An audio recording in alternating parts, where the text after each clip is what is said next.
him for sex crime, as if she could see whatever filthiness he had cooking in his head. Well, there wasn't much point after that. They had finished their meal in silence. The day it changed was the morning O'Brien was in fiction, a low April morning of evil winds, when all London rattled and moaned and seemed about to blow down around its own ankles. With O'Brien in, fiction was a madhouse, everyone showing off how hard they could work. But Julia's side dried up. She spent the whole morning up on the walkway, watching in vain for the yellow flags that meant someone needed a repair. Normally they sprouted like weeds, and Julia was dashing about all day to a refrain of, "Comrade, it's making a rattle. Oh, it's not doing it now. Could you just check?" Most service requests were just an excuse to sneak out for a chat and a gin, and Julia always played her part, shutting down the machine and pretending to hunt for the source of the phantom problem. Today, not a rattle in the house. Everyone was too afraid of being taken for a saboteur by O'Brien. Julia spent the morning pacing the walkway, gasping for a fag but knowing all it wanted was a cigarette for her to look criminally idle. Fiction was a vast and windowless factory floor that took up the first 2 basement stories of the Ministry of Truth.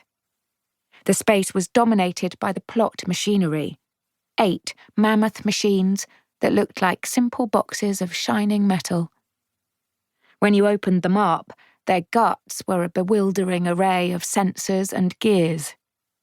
Only Julia and her colleague Essie knew how to crawl around inside without doing damage. The central mechanism was the kaleidoscope. It had 16 sets of claws that selected and transported plot elements, hundreds of metal sorts that were grabbed and discarded until a group was found that fit together. This successful pattern was assembled, again by machinery, on a magnetised plate. The plate was dipped into a tray of ink, then swivelled out and was stamped onto a roll of paper. The printed length of paper was cut away. A production manager lifted it free. The result was a gridded print, jocularly called a bingo card, that coded the elements of a story: genre, main characters, major scenes. A rewrite man had once attempted to explain to Julia how these were interpreted, but to no avail.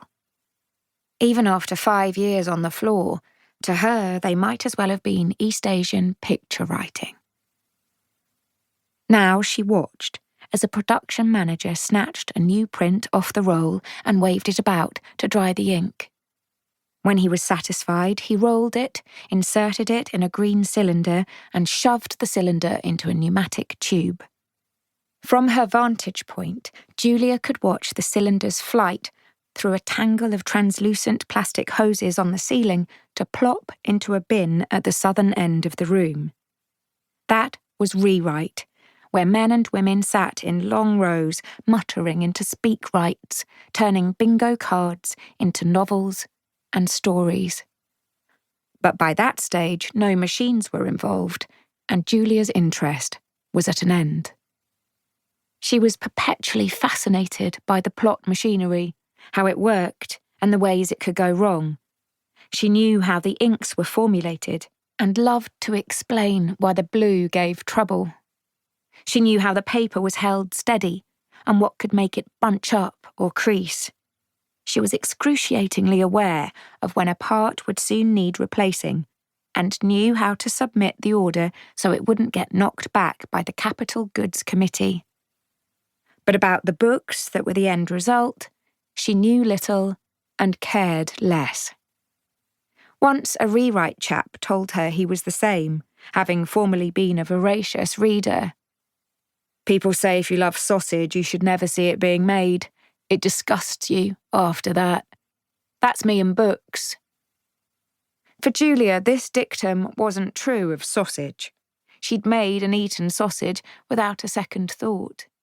She'd even eaten sausage raw.